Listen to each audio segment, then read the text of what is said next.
Good morning, faculty and staff. My name is Clarence DeBose. I'm the instructional technology supervisor at Darlington County School District. And today we'll be focused on a couple of things. One thing that is very important as while our students have technology devices that they can use for distant learning or just online learning in general and stuff is to teaching our students how to become responsible digital instructors. Now, let me share my screen real quick.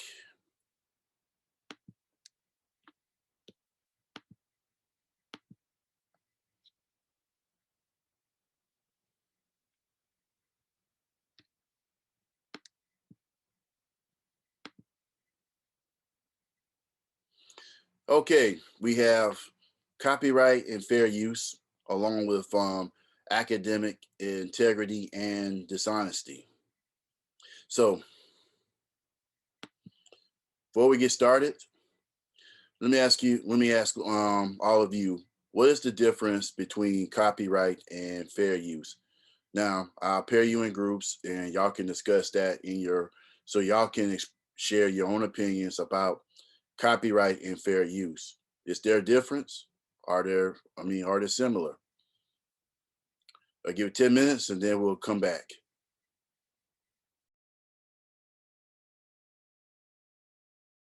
Okay, that was, I enjoyed all your input on what is copyright and fair use. So let's begin and let's talk about the basics. We'll start with copyright.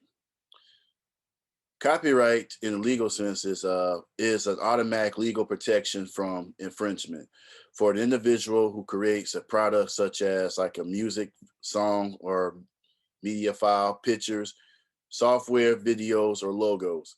Anything that promotes creativity for employment, enjoyment, excuse me, and the pleasure of society. Now, it's also a full understanding of your copyrights is very crucial for you if you want to publish your own material for society.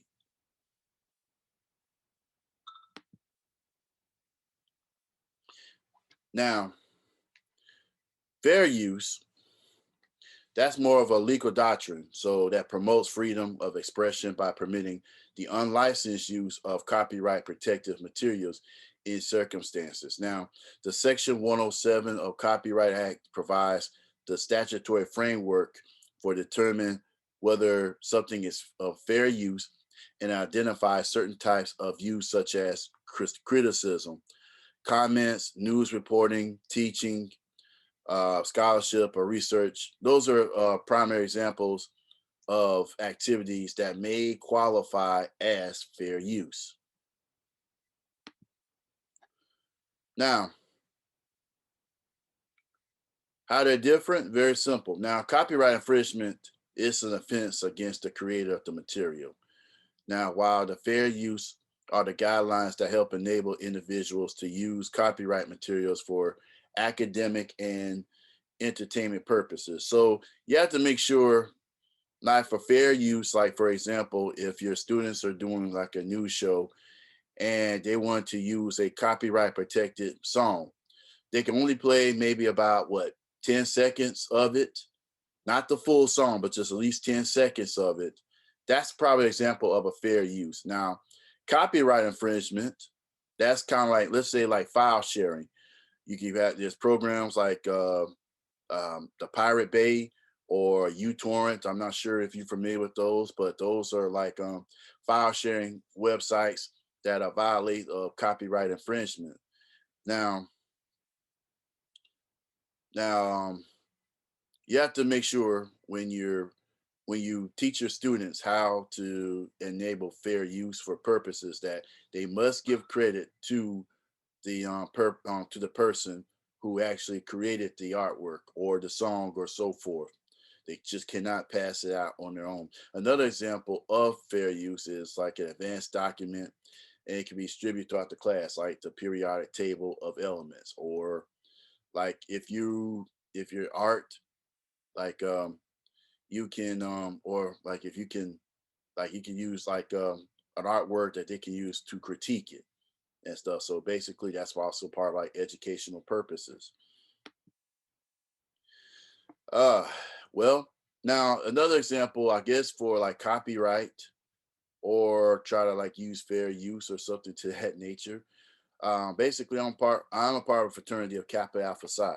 Now, I've been in that fraternity for about over 10 years now, and I would say another example I would say is like I guess like the younger brothers or just the other guys in general that they use the playboy use this bunny symbol, and everyone knows that is that's the ownership of Playboy Enterprises. Of course, if you don't know what Playboy is, I know they start off as like a hmm, artistic, let's say an artistic magazine with showing different women, but I know they also show they also have great articles as well too.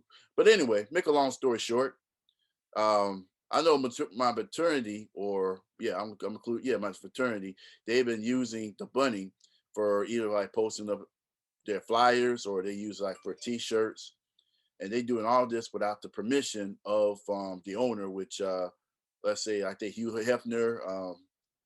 Well, he was alive at the time, but I believe his daughter Christy Hefner, yes, she was a CEO of Playboy Entertainment, and without them having permission to use it, she sent a letter to my fraternity stating that while though they appreciate, um, you know, they appreciate the value of what the Playboy stand used for our fraternity, but they didn't grant permission that if they find out that we're still using like the logo, they will sue for copyright infringement, and I guarantee you they will win.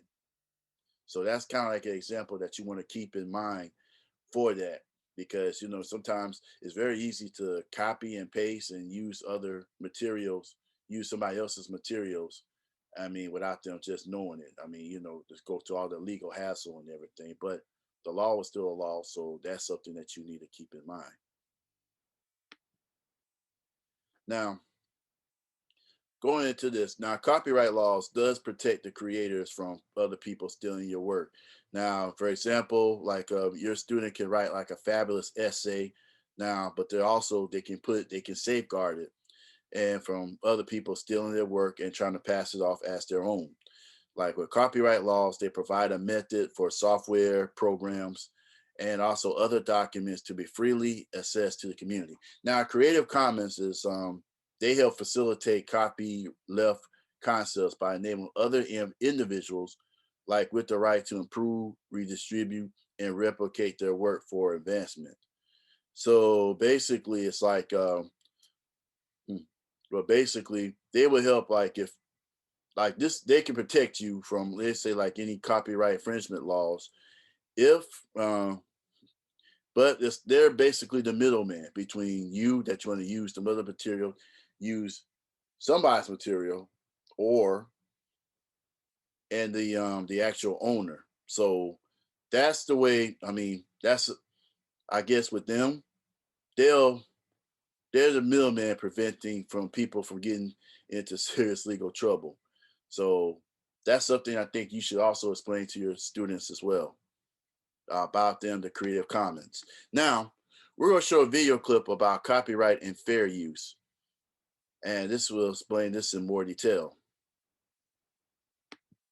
When we go on the internet, it's common to scroll through other people's images, videos, writing, and artwork. We might even want to use them for projects in school or at home.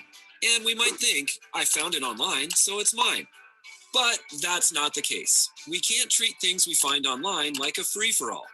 The good news is that there are legitimate ways to use material we find online. But first, we need to be aware of three concepts: copyright, public domain, and fair use. Why is all of this so important? For one, there are legal reasons for protecting everyone's creative work. And there are also ethical reasons to give credit to the people who create the things we see and find online. Let's start with the legal reasons why we should think twice before copying and using someone's work. The first is copyright. Copyright is a legal protection that creators have over the things they create. Copyright requires people to get permission before they copy, paste, alter, or share what someone else has made. Most things that we find, download, and copy and paste from the internet are copyrighted. This means that the people who created them own the content and have a say in how they're used. But that doesn't mean that everything on the internet can't be used. Some creators indicate that their content is okay to be used by others, and other content might fall under what's called public domain. Let's look at what public domain means. When we search for content that's in the public domain, it means these creative works are not copyrighted and are free to use without permission by anyone, however they want. According to US law, some content becomes available as public domain after a certain number of years have passed since its creation. There are also specific images and documents published by the government that are considered public domain. So, when in doubt, search public domain to find a ton of things that are totally free to use. Now, if we want to use a photo, a video, music, or other content that's copyrighted, there are still a few things we can do. We can simply reach out and ask the creator for permission. Many creators are happy to give permission to reproduce their work, as long as they're given credit. The third concept to take advantage of is called fair use. Fair use allows us to use copyrighted work without permission, but only in certain ways and in specific situations. These conditions involve 4 areas to consider: amount, purpose, nature, and effect. First, we can only use a small amount of the original work. This means someone can't copy the whole copyrighted song in their dance video, but they can use a short clip of it. Second, there has to be a new purpose in the project, meaning that we transform the original work into something new and different. Next, it's easier to claim fair use if the nature of the original work is nonfiction or based in fact, rather than creative or fictional. And finally, we need to ask ourselves whether the effect of the new work negatively affects the creator or the value of the original content. For instance, are we charging for or making money off someone else's work? Claiming fair use is determined on a case-by-case basis, but it's more likely acceptable if it's 1, for schoolwork and education, 2, for criticizing or commenting on something, 3, for news reporting, or 4, for comedy or as a parody of something. We can think of fair use kind of like a square, and ask ourselves, is it fair and square? So that's the legal stuff. But let's not forget the ethical considerations when using content found online. Think about it. If you created something original and put it online, wouldn't you want others to give you credit for your work? What if they changed it or made money off it and no one knew you were the original creator? That's just not right. So remember, when we go online in search of things to use, keep these 3 concepts in mind: copyright, public domain, and fair use. We're all creative thinkers and creators, and it's always important to give credit where credit is due.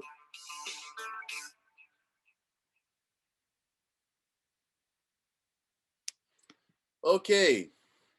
I hope that video was informative and something that y'all can take in consideration. When we go on the Okay, we're going to focus on academic integrity and dishonesty. Now, once again, this is a group discussion. We'll talk about it. I'll give y'all 10 minutes to organize your thoughts, and then we're going to go at it, okay?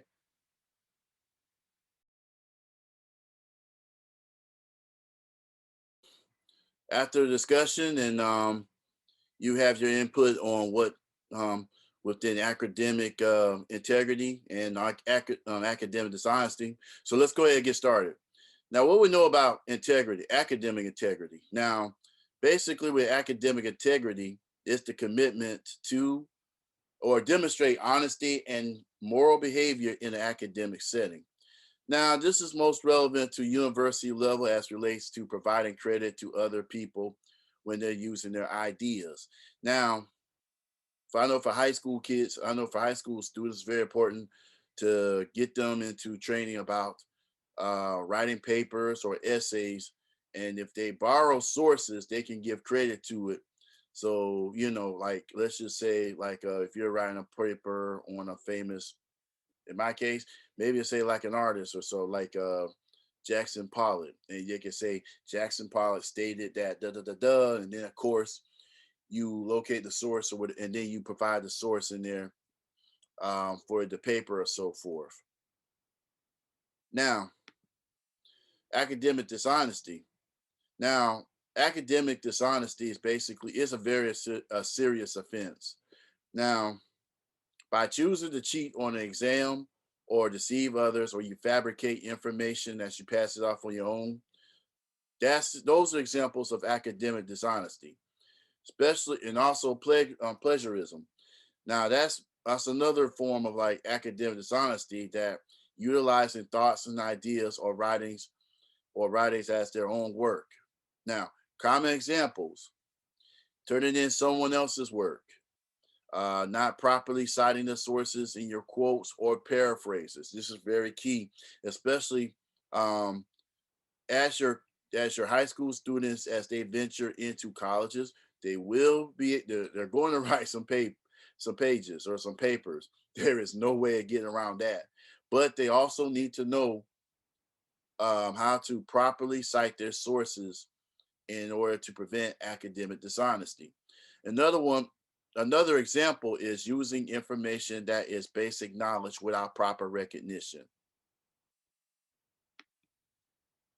Okay, let's check out this video clip on dealing with academic integrity and dishonesty. I'm about to play this clip.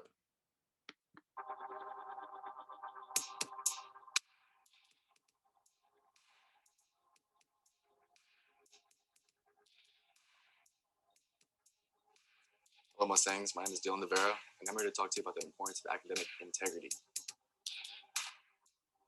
Academic integrity is the commitment to honesty and genuine work and effort in an academic setting. The purpose of education is to help students gain important skills and knowledge that will enrich our lives and benefit our future. Let's look at the 5 main categories of academic dishonesty that you should avoid.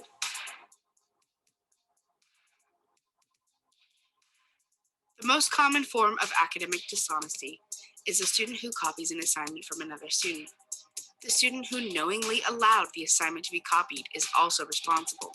This applies to both paper and electronic projects, complete files and files in progress, and it especially applies to Google Documents or Adobe project files. You should not be sharing your work in paper form or electronically.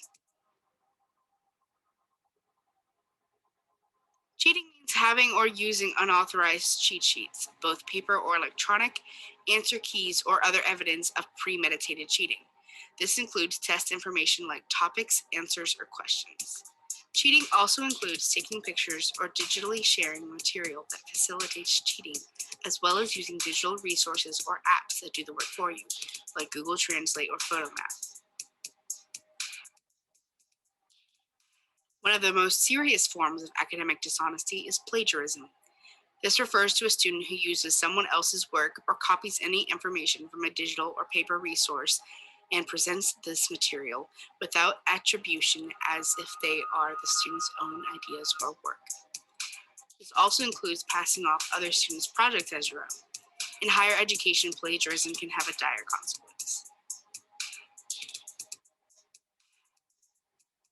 This refers to a student who is caught taking, without permission, another student or teacher's materials or projects. This category also includes accessing, without permission, a teacher or student's computer, email, or Synergy account, as this is a form of identity theft. In addition to the consequences for academic dishonesty, the student will be disciplined under the provision for theft as specified in the Education Code.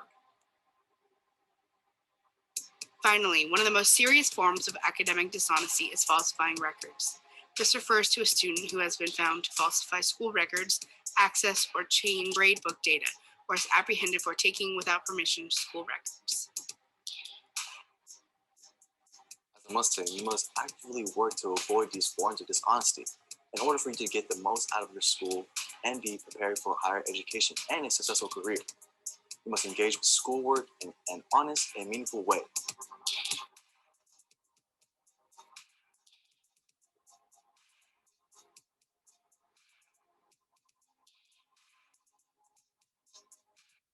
Okay, I hope that video was insightful for you.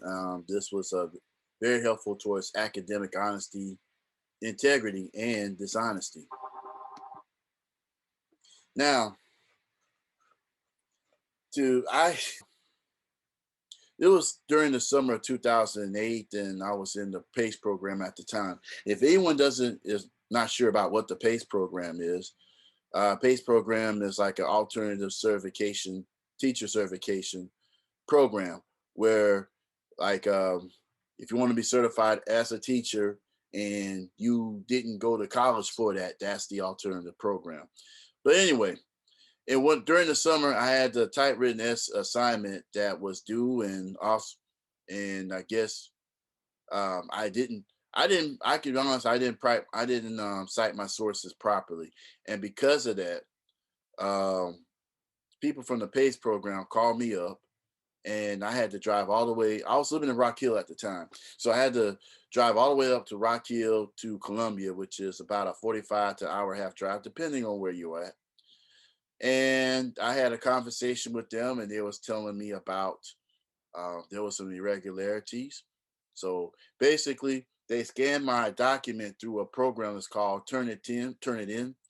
Now, there's some other programs similar to that, but what it does, it finds out whether your paper is pleasure if you're for plagiarizing, or you're borrowing somebody else's work or so forth, which that had nearly happened to me. And for a warning, they gave me a warning for that, and that was something I never wanted to deal with again. But if that, because with I mean, flirting with academic dishonesty from personal experiences is not a pleasure. It's not. It's it's something to be taken very seriously. And not only that, it can also ruin your reputation, but also you can lose your job with this as well too. Your career, your teaching career would be ruined. And thank God they only gave me a slap on the wrist, but that was a lesson learned for me. So basically, you need to use my experiences to please encourage your students that don't flirt with academic dishonesty, because you may think it with that part, but please, because it is no joke. There's no plagiarism. So now, let's recap here. Okay, we'll go back with what's copyright, and also, which is like a legal protection from infringement for an individual who creates a product that promotes creativity for enjoyment and pleasure of society. Now, fair use, that's a legal doctrine. So basically, you can use copyright materials, but you have to, there's certain limits or purposes that you have to use it, not just for monetary gain. Now, of course, academic integrity, that's a commitment and demonstration of honest and moral behavior in the academic setting. So, like I said, so just when you're when you're encouraging your students, or even if you're writing papers yourself, just also make sure that all the information is yours. And if you are citing stuff, just make sure that you give the proper credit towards your source. And remember, like I just said, it's academic dishonesty. It's a serious offense. Um, if you get caught cheating or fabricating information, then serious offense can be involved into that. I kid you not. And also, um, plagiarism is a type of dishonesty that includes the thoughts, utilizing the thoughts and ideas of writings of your own. So now, if you want to use some resource materials, I can share these links to you. These are great lesson plans that you can teach your kids. In fact, let's see if we can go ahead and click into one of these. Now, see, they have like great resource materials that you can teach your students about digital citizenship. Here's some other ones with understanding copyright, the cost of copyright confusion, defying and applying fair use. So right here they have the learning objectives, uh, different types of readings, and you can put all this, and you can follow this lesson plan, and that's something that you can teach your kids about the responsibility about being a great digital citizen. So I'll be able to copy these links out to you, and I'll send these out. So if anyone wants some of these links, please let me know. All right, do you have any other questions for me? Okay, great. All right. Well, this concludes this professional development. I hope you've learned some valuable things about copyright fair use, along with academic integrity and dishonesty.